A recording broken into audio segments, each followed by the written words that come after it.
That time of the week again, Sunday sessions. Look at me, I'll tell you, still, what is it? It's past 9 o'clock. Mother's Day here, got up early-ish. Had a bit of a sleep in because it was raining so much last night. But the kids have picked some flowers for Beck. Don't think I'm going to get a lot of gardening done today because it being Mother's Day. You can't see those weeds. I'll just put my hand there like that.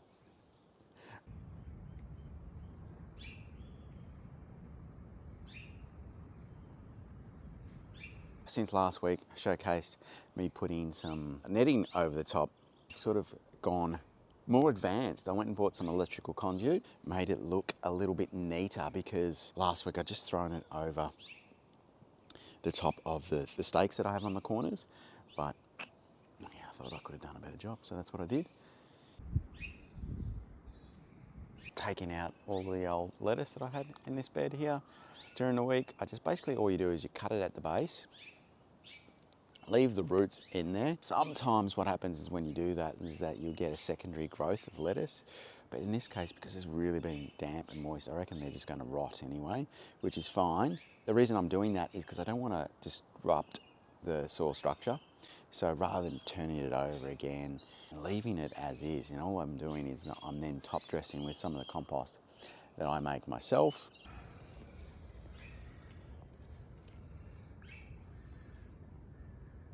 How good's Mother Nature?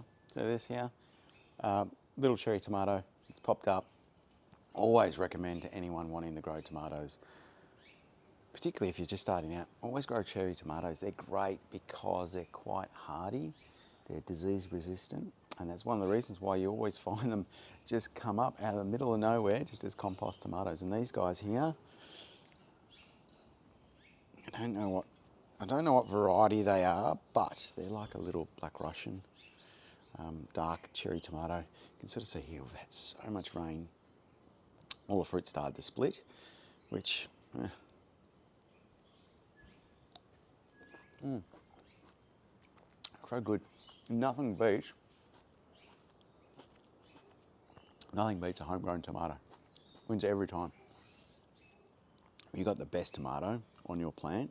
You want to keep that. You don't want to consume it. You want to keep that and save the seeds. So always keep the best performer. My doorstop. See here, I've just got to hang these up. I pull these out. These are all the lettuce seeds. The lettuce seeds. As I mentioned earlier, you keep the best performer for seed. Okay, so this is of the sunflowers. This one was probably the one that I wanted to keep. Now with sunflowers is a little bit different. There was this one out as well, predominantly. So this produced this weird sort of flower that I hadn't seen before. So I'm keeping the seeds and we'll see what happens.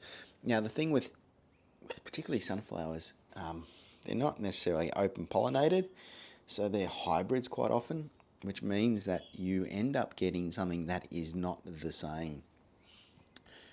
It tends to revert back to one of the two of the parents, but we'll try it out anyway. We'll plant them out next year and we'll see what we get. On another note, yesterday I did most of my gardening because it was World Naked Gardening Day, which any excuse to get my kid off. Now, realistically, the whole notion behind World Naked Gardening Day is just this, it's really just about body image, being happy with what you got, because truthfully, your body is an amazing thing. It's just part of nature. We are nature, and sometimes we forget that. Half your time gardening should actually just be spent spending time in it. The whole reason is that's when you pick up what's going on. That's why I always walk around with a cup of tea or coffee, is just to really have a look at what's going on in my garden. So then that way I can hopefully amend things and make changes and be on top of any pests and diseases that might be occurring. So as I said before, go make yourself a cup of tea, cup of coffee and spend most of your time just looking.